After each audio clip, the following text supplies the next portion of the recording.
Hey, welcome back to video 7. This video I'm going to go over my weekend training, so it's usually a longer bike ride.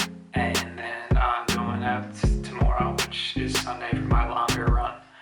And usually there's some activities in between, so I'm hoping to get out cross-country skiing as well. But not only that, I'd like to also talk about where I am with my physiotherapy applications, because I know a few of you haven't followed me on that journey for a while.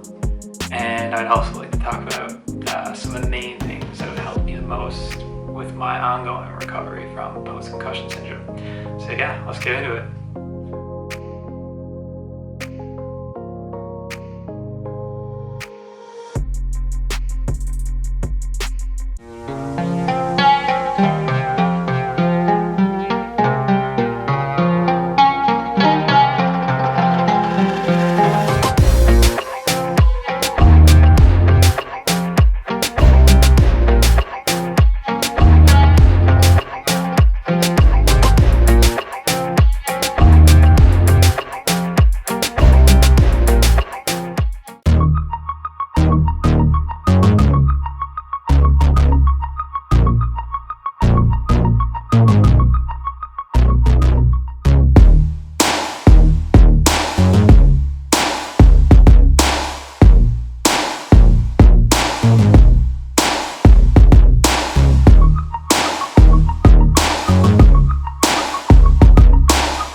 So yeah, today I received my first indication of my application actually being received.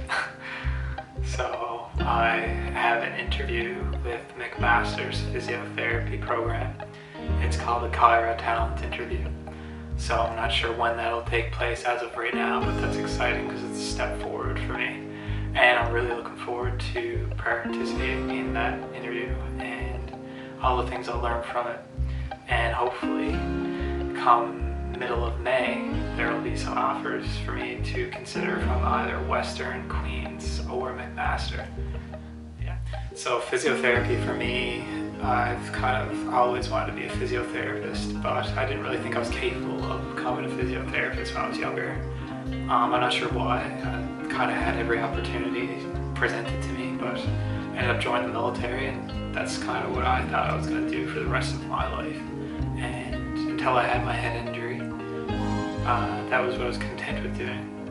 But now, I'm back in school now for a few years, and I've made some significant bounds in the right direction, like academically, and I'm in a position where physiotherapy is absolutely attainable for me. It's just very exciting to me to know that I'm going to have the opportunity to get into physiotherapy school.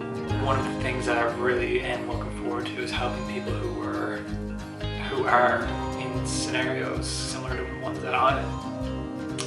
I feel like the knowledge that I've gained over the last few years going through my own recovery, through seeing other people's recoveries on Concussion Compass, I feel like I really know how to get in there and make some positive impacts in people's lives.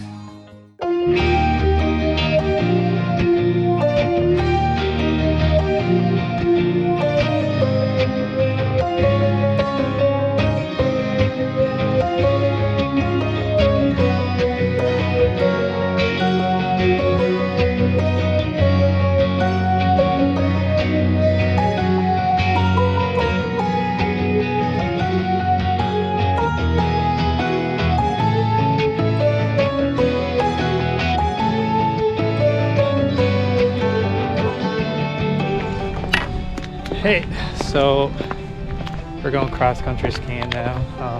We're at the Pippi Park campground. which is not too far from my house, and it's lit up at night, so it's really nice. Sarah and I are both trying to learn how to ski. It's something that we both kind of picked up due to COVID and due to the restrictions, but it's something we can both do outdoors. So here's to learning a new thing.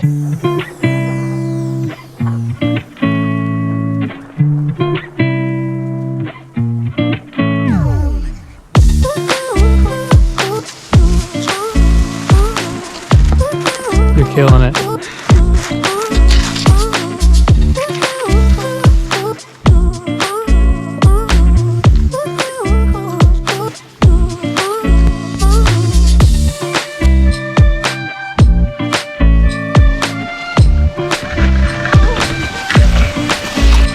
So we're just finishing up. We did a lot of falling, a lot of having fun. Sarah's currently falling on the ground. She's having a good time. We're just trying to get back to the truck now. Hopefully Sarah can do so in a safe manner. You having fun? She's having a blast. On episode 5, I had a question from somebody regarding what's helped me the most with my post-concussion syndrome journey, and I've kind of narrowed it down to 3 things, and I didn't want to involve like clinicians and like modalities. I just felt it was important to talk about 3 things that you can control, and they kind of apply to any injury actually. But number 1 is just self-awareness. Like you know what is going to fire you up, you know what's going to set off your symptoms usually, and if you don't, like you kind of need to become aware of those. Maybe that's by journaling and writing things down, planning and pacing, so you know what you're in for basically day to day. And number 2, I would say, is sleep. So going to bed at the same time, waking up at the same time, or roughly the same time if you have that ability, and having a proper sleep hygiene. And if you don't know what that is, maybe I can talk about that later on in future videos. But sleep hygiene is really important to keep things consistent. And number 3 is sub-symptom threshold aerobic activity. It's a bit of a mouthful, but it's really important to get some form of aerobic exercise to make sure the blood's flowing and that you're actually just moving. And sometimes that movement is going to look different. I mean, when I first started the sub-symptom threshold training with my physiotherapist, it just looked like a 15-minute walk, and that's all I could handle to stay symptom-free. But over time, and with the guidance of that physiotherapist, we gradually ramped that up. And while I'm here now, and you see what I'm doing with the training, and while I don't train at a very high intensity heart rate wise, I'm training at a pretty good intensity, and I'm making a lot of progress. So like on today's bike ride, it was zone 2 and zone 3 intervals, but during those intervals my heart rate stayed at about 140 beats per minute, so that's 15 beats per minute less than my symptom threshold. And I was putting out a decent power, in my opinion, for how new I am to training. But it's all about staying under that threshold. Like, it's not worth hiking your symptoms up just so you can have the rush when, if you graduate and to a higher heart rate over time, things will look very positive for you.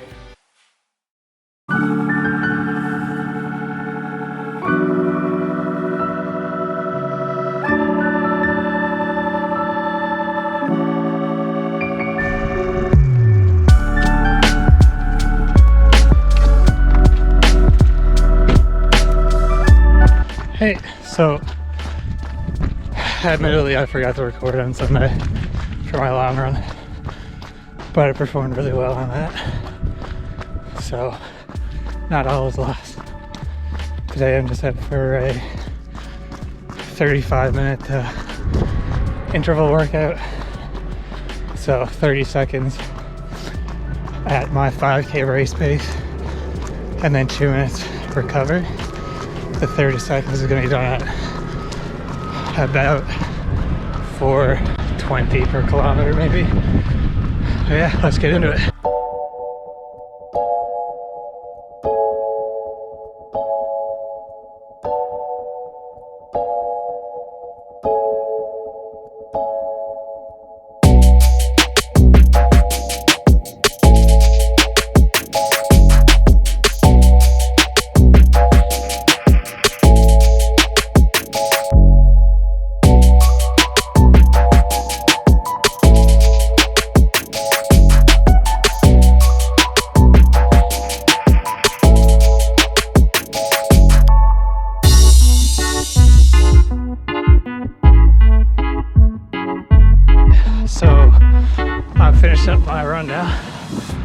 slowing down. We're working on building for the summer, and I think I've seen a lot of progress with my running and endurance. I gotta say, I give a lot of credit to my coach Will, who really seems to understand what I need and when I need it. Yeah, have a good day.